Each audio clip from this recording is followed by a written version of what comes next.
Nous avons envoyé 12 personnes sur la Lune depuis 1969 au travers de quelques missions seulement, et pourtant nous en avons appris beaucoup plus sur la Lune par rapport aux centaines d'explorations océaniques que nous avons effectuées. Même s'il est un peu dépassé de dire que 95% des océans restent inexplorés, il est vrai qu'il nous reste encore à en découvrir une bonne partie. Après tout, il n'est pas facile d'explorer l'océan, cela signifie résister à une pression équivalente à celle de 50 gros porteurs et naviguer dans un environnement pratiquement sombre où aucun rayon de lumière ne peut atteindre. Il n'est pas étonnant qu'à ce jour, la plupart, sinon la totalité, des découvertes océaniques soient considérées comme révolutionnaires.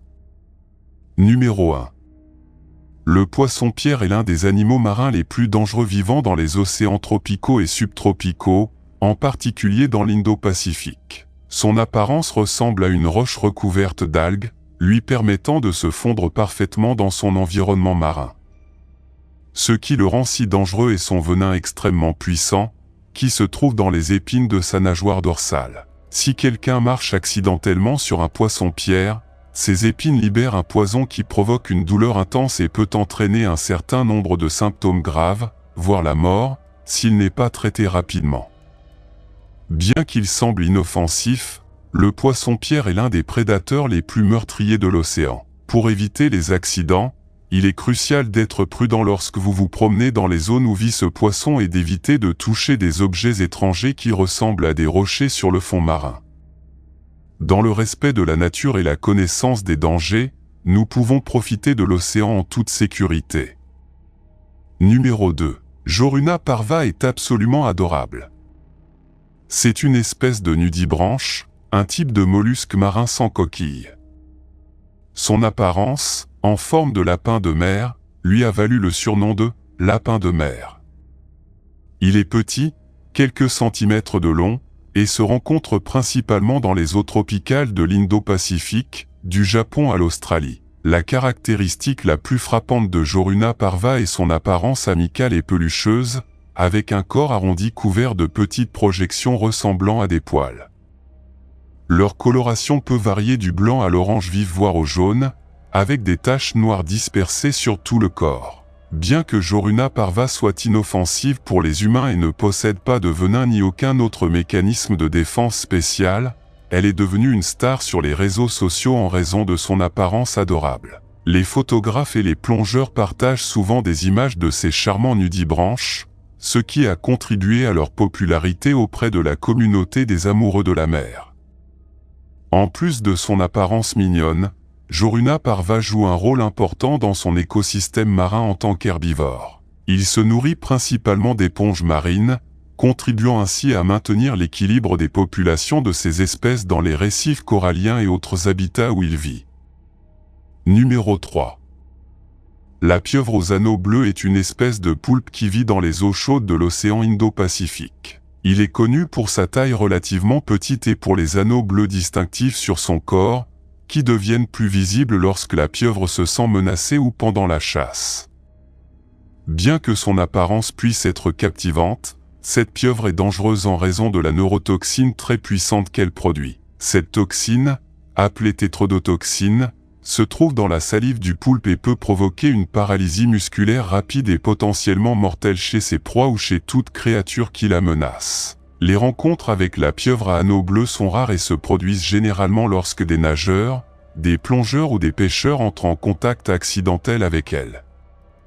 Même si la pieuvre n'attaque que si elle se sent menacée, il est important de la traiter avec prudence et respect en raison de la dangerosité de son venin. Malgré sa réputation redoutable, la poulpe à anneaux bleus est une créature fascinante pour les scientifiques et les passionnés des océans, qui étudient son comportement, son venin et son rôle dans les écosystèmes marins. Sa capacité à produire un venin aussi puissant en fait un exemple étonnant d'adaptation évolutive et du monde fascinant de la vie marine. Numéro 4.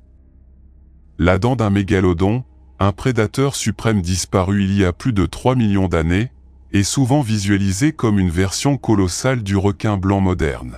Bien que certains amateurs de sensations fortes fantasment sur leur existence continue dans les profondeurs inexplorées de l'océan, cela entre en conflit avec la compréhension scientifique de la vie sous-marine et de ses adaptations. Le mégalodon, dont les dents fossilisées sont ses restes les plus célèbres, préférait les eaux côtières peu profondes, comme en témoignent les fossiles que nous avons trouvés, généralement aux côtés de mammifères marins similaires à ceux chassés par les requins blancs modernes.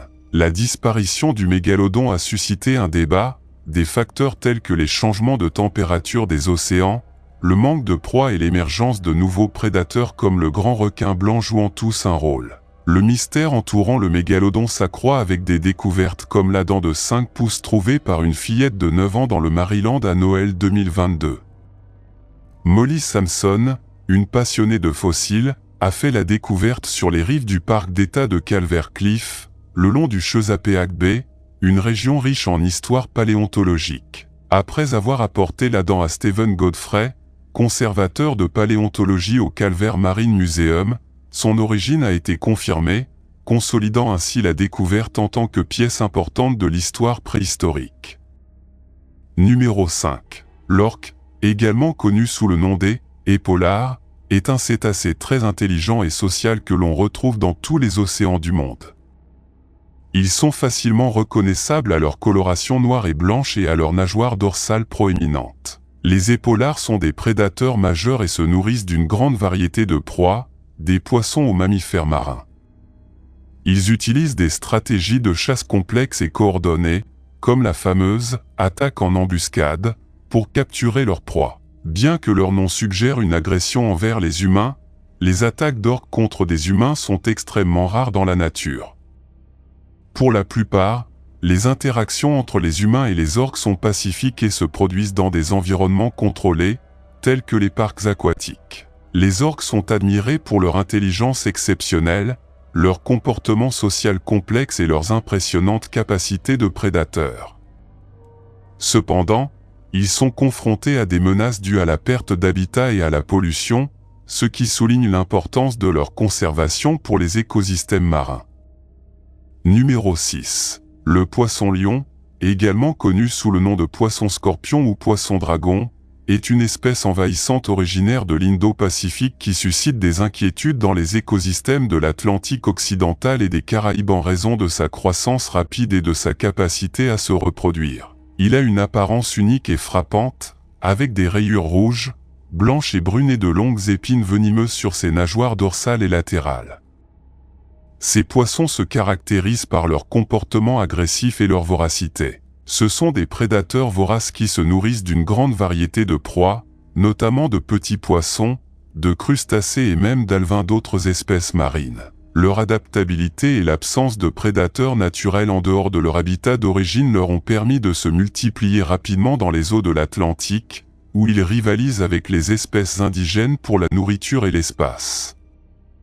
L'une des principales préoccupations associées au poisson-lion est son venin. Les épines acérées et venimeuses de leur nageoire dorsale et latérale contiennent une toxine qui peut provoquer une douleur intense, un gonflement et d'autres symptômes chez les humains qui entrent en contact avec elles.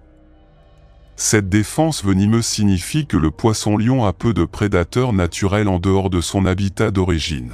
Pour contrôler la propagation du poisson-lion et protéger les écosystèmes marins vulnérables, diverses stratégies de gestion ont été mises en œuvre, notamment des programmes de pêche sélective et l'éducation du public sur les risques associés à cette espèce envahissante. De plus, les consommateurs sont encouragés à envisager de manger du poisson-lion comme moyen de contrôler leur population et de protéger les récifs coralliens et autres habitats marins affectés par leur présence incontrôlée.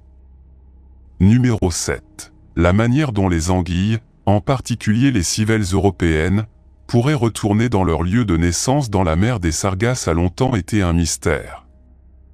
Cependant, depuis peu, des chercheurs pensent avoir trouvé le secret. Des chercheurs de l'école Rosenstiel des sciences marines et atmosphériques de l'université de Miami ont découvert que ces anguilles possèdent une mémoire magnétique qui leur permet de se souvenir et de naviguer dans les courants d'eau en utilisant le champ magnétique terrestre. Cette capacité, autrefois connue chez des espèces comme les tortues marines et certains oiseaux, est désormais confirmée pour la première fois chez les poissons. Comme mentionné précédemment, les civelles européennes naissent dans la mer des Sargasses, mais passent la majeure partie de leur vie dans les rivières d'eau douce d'Europe et d'Afrique du Nord.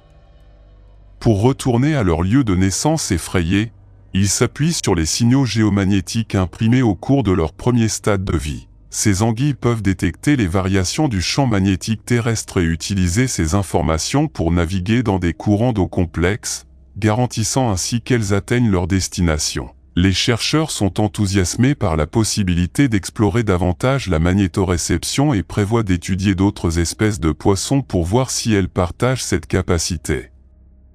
Numéro 8. Dans le cadre d'une expédition révolutionnaire dirigée par le biologiste marin Dr Charis Depris du ministère des Pêches et des Océans du Canada, des chercheurs ont entrepris d'explorer un volcan apparemment endormi sous les eaux glaciales du Pacifique. À leur grande surprise, ils ont découvert que ce volcan sous-marin, appelé montagne sous-marine, était non seulement actif, mais émettait également un fluide chaud et riche en minéraux. Ce qui a vraiment surpris l'équipe, c'est le sommet de la montagne sous-marine, recouvert d'énormes œufs. Ce n'étaient pas des œufs ordinaires, ils appartenaient à la raie blanche du Pacifique, une espèce des grands fonds apparentés aux requins et aux raies. Chaque œuf, également connu sous le nom de bourse de sirène, mesurait environ 45 cm de diamètre. Le mont sous-marin s'est avéré être une immense pépinière pour ces créatures, avec une estimation de centaines de milliers à 1 million d'œufs dispersés à travers le sommet. Qui aurait pensé qu'un environnement aussi impitoyable serait un endroit où la vie s'épanouit? Numéro 9. Au cours de l'été 1982, un plongeur local nommé Mehmet est tombé sur quelque chose d'extraordinaire au large du Bran, près de Kos, dans le sud-ouest de la Turquie. Ce qu'il a trouvé était une épave datant de la fin du XIVe siècle avant JC. Ce navire, connu sous le nom de Huin, s'est avéré être l'une des épaves les plus anciennes et les plus riches jamais découvertes. Mesurant 15 à 16 mètres de long, ce navire a été construit selon la méthode d'assemblage par Tenon et Mortez, une technique similaire à celle utilisée sur les navires grecs et romains ultérieurs. Elle a été réalisée en cèdre du Liban et en chêne, des matériaux reconnus pour leur durabilité. Mais non seulement la construction du navire était remarquable, mais aussi sa cargaison. Le navire transportait plus de 20 tonnes de marchandises, dont la plus grande collection de métaux bruts de l'âge du bronze jamais trouvée, suffisamment pour produire environ 11 tonnes de bronze. Le cuivre provenait principalement de Chypre, tandis que des études récentes ont permis de retracer une partie de l'étain jusqu'à des mines d'Ouzbékistan et de Turquie. Le navire transportait également des scarabées égyptiens en or, des épées minoennes, des bijoux cananéens et de l'ivoire africain. De la poterie, de la nourriture et même des outils pour l'équipage du navire ont également été trouvés. Sa construction et sa cargaison en font l'une des épaves les plus importantes jamais découvertes.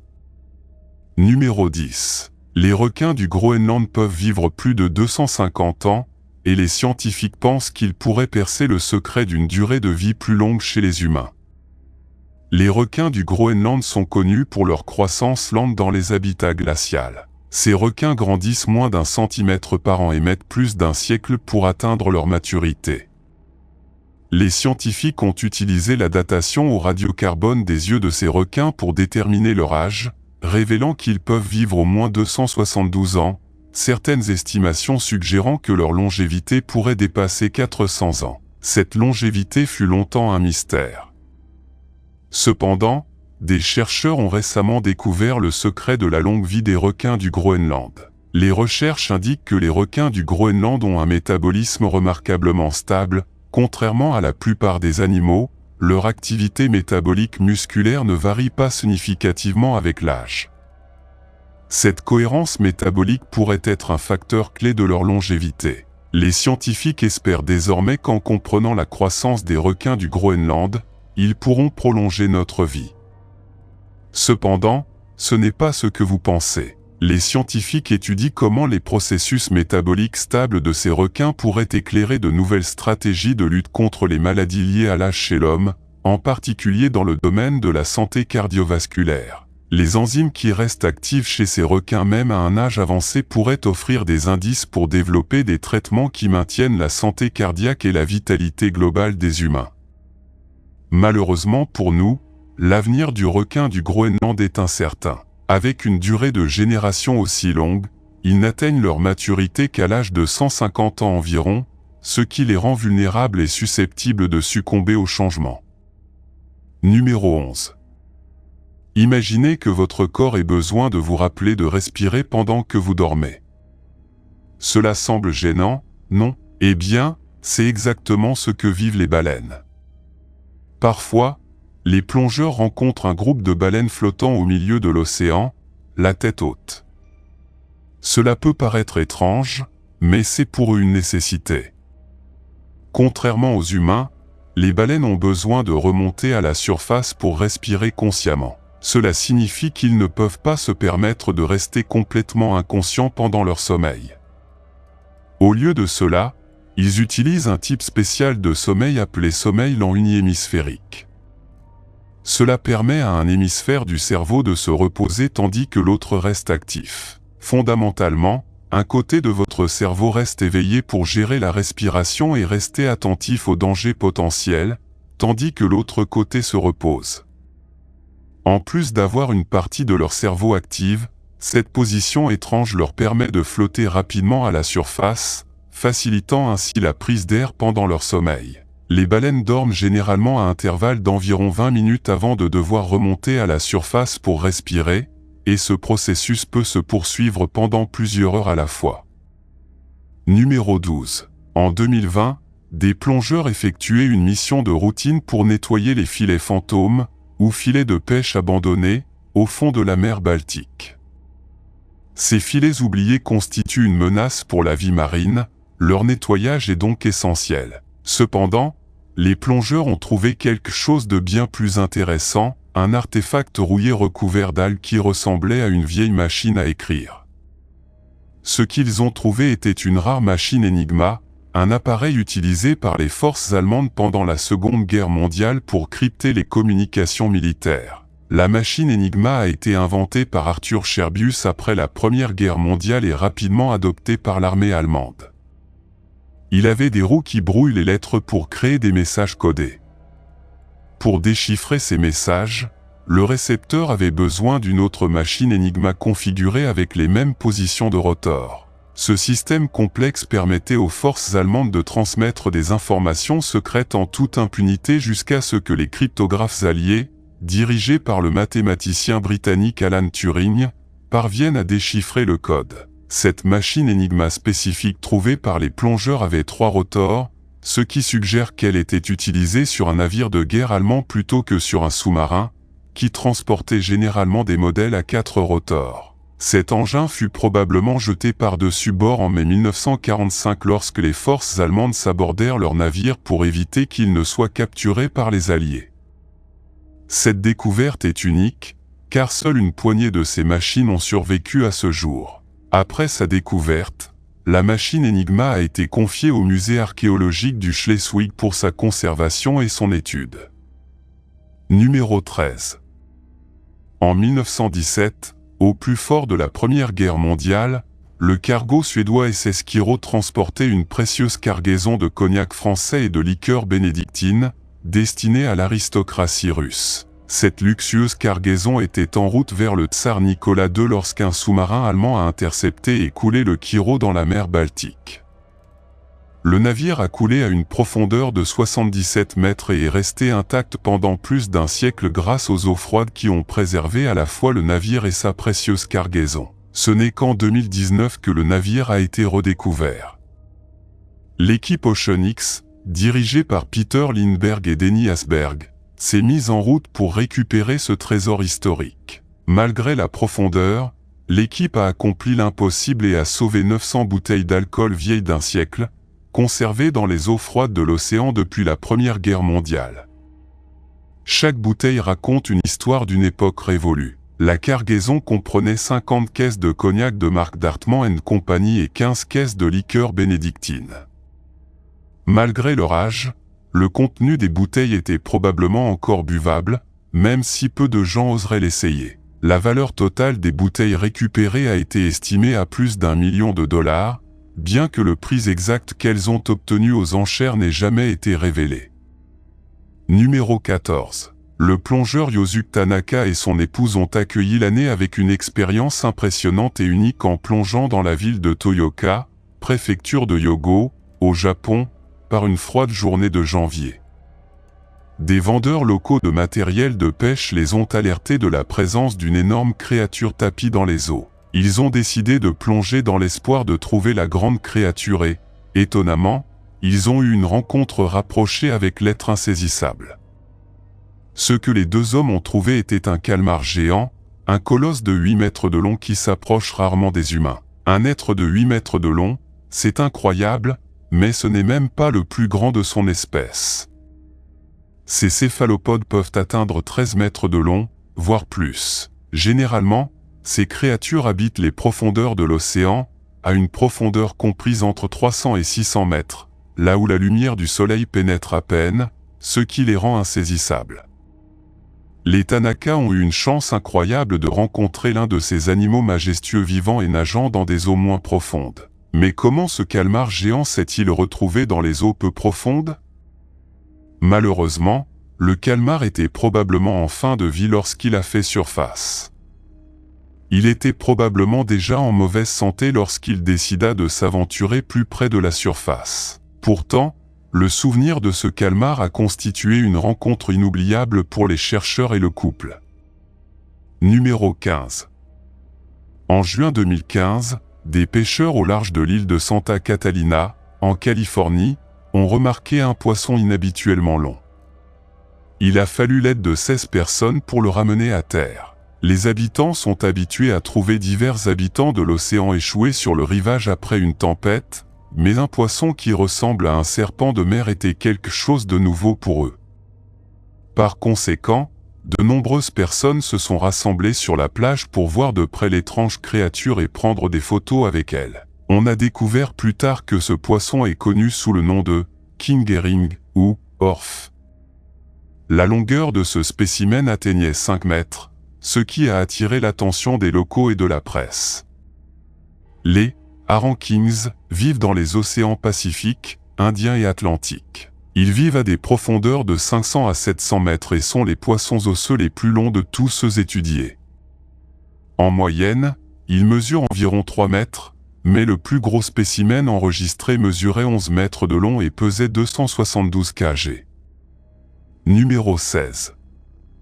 Un utilisateur de Reddit a partagé une histoire incroyable avec ses followers. Après avoir longtemps pêché, ils ont décidé de s'essayer à la plongée sous-marine. Lors d'une plongée sur la grande barrière de corail dans l'océan Pacifique, ils ont rencontré une tortue verte géante qu'ils ont comparée à une petite voiture.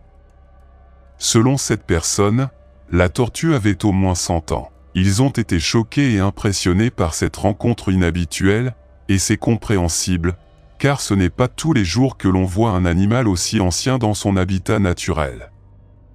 En moyenne, l'espérance de vie d'une tortue verte est de 80 ans, mais on sait que certains individus ont vécu plus de 100 ans à l'état sauvage. Les tortues sont parmi les animaux qui vivent le plus longtemps sur Terre, les tortues géantes des Galapagos étant reconnues comme étant celles qui vivent le plus longtemps, avec une espérance de vie moyenne de 177 ans.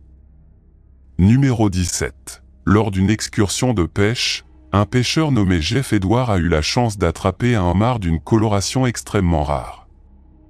À première vue, ces photos peuvent sembler retouchées, mais ce n'est pas le cas. Ce homard est véritablement coloré à moitié rouge et à moitié noir, avec une coloration parfaitement divisée au milieu, ce qui en fait un spectacle fascinant pour les perfectionnistes.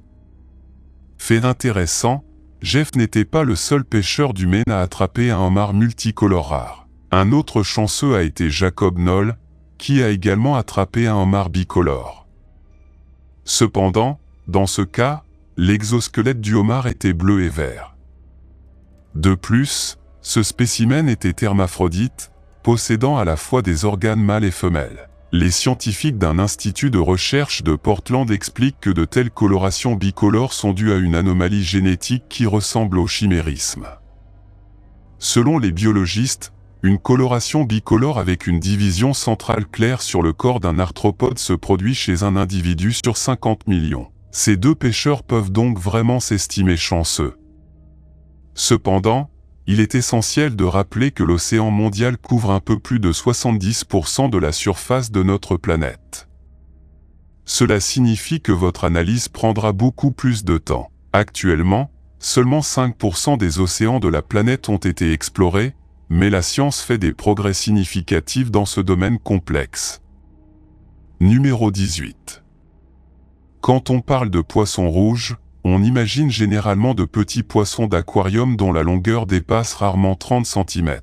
Cependant, il s'avère qu'ils peuvent également atteindre des tailles gigantesques et vous verrez maintenant un tel spécimen. Le pêcheur professionnel Andy Hackett est fier d'avoir capturé l'un des plus gros poissons rouges du monde. Cela s'est produit dans une ferme de pêche en Champagne, en France. Le poisson capturé pesait 30,5 kg et, en raison de sa couleur orange vif, il fut nommé carotte. Ce poisson est un hybride d'une carpe cuir et d'une carpe quoi. Jason Calais, directeur de la ferme de pêche, dit que Caro a environ 20 ans. Elle a été relâchée dans cet étang alors qu'elle n'était qu'un poussin. Andy Hackett lui-même dit qu'il a toujours su que Caro vivait dans cet étang, mais il n'aurait jamais pu imaginer que la chance lui sourirait et qu'il serait le premier chanceux à l'attraper. Il a fallu 25 minutes aux pêcheurs pour sortir ce géant de l'eau, mais ne vous inquiétez pas, après avoir pris quelques photos de sa prise, Andy l'a relâché dans la nature. À propos, Caro détient actuellement le record de taille parmi les autres poissons rouges. L'ancien leader avait été capturé en 2019 dans le Minnesota, pesant 17 kg. Numéro 19. L'okapi, proche parent de la girafe, est une créature étonnante qui vit dans les denses forêts tropicales du nord-est de la République démocratique du Congo.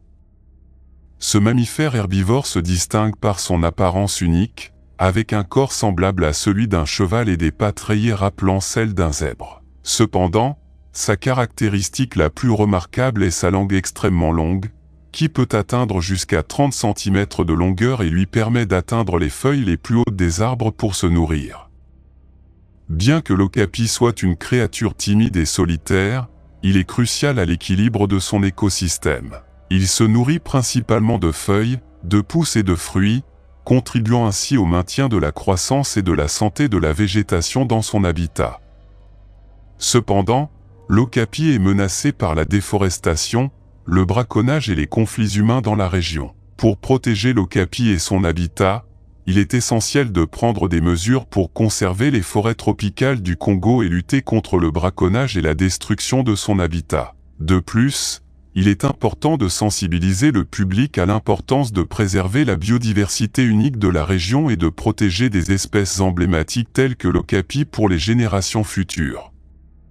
Numéro 20. L'ornithorynque est l'une des créatures les plus particulières et les plus fascinantes vivant dans les régions d'Australie et de Tasmanie.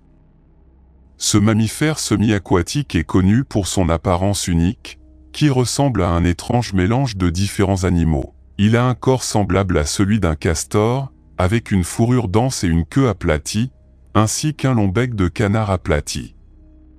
De plus, les mâles ont des éperons venimeux sur leurs pattes postérieures, ce qui les rend encore plus uniques. L'ornithorynque est un excellent nageur et passe la plupart de son temps dans l'eau, où il se nourrit principalement d'insectes aquatiques, de larves et de petits crustacés. Il utilise son bec sensible pour détecter les courants électriques générés par les proies dans l'eau, lui permettant ainsi de trouver de la nourriture même dans des conditions de mauvaise visibilité. Malgré son caractère unique et ses adaptations uniques, l'ornithorynque est confronté à des menaces dans son habitat naturel, notamment la perte d'habitat due à l'urbanisation et à la pollution de l'eau. La conservation des espaces naturels où vit l'ornithorynque et la protection des cours d'eau sont essentiels pour garantir la survie de cette espèce si particulière. En outre, il est important de sensibiliser le public à l'importance de préserver la biodiversité unique de l'Australie et de protéger les espèces emblématiques telles que l'ornithorynque pour les générations futures.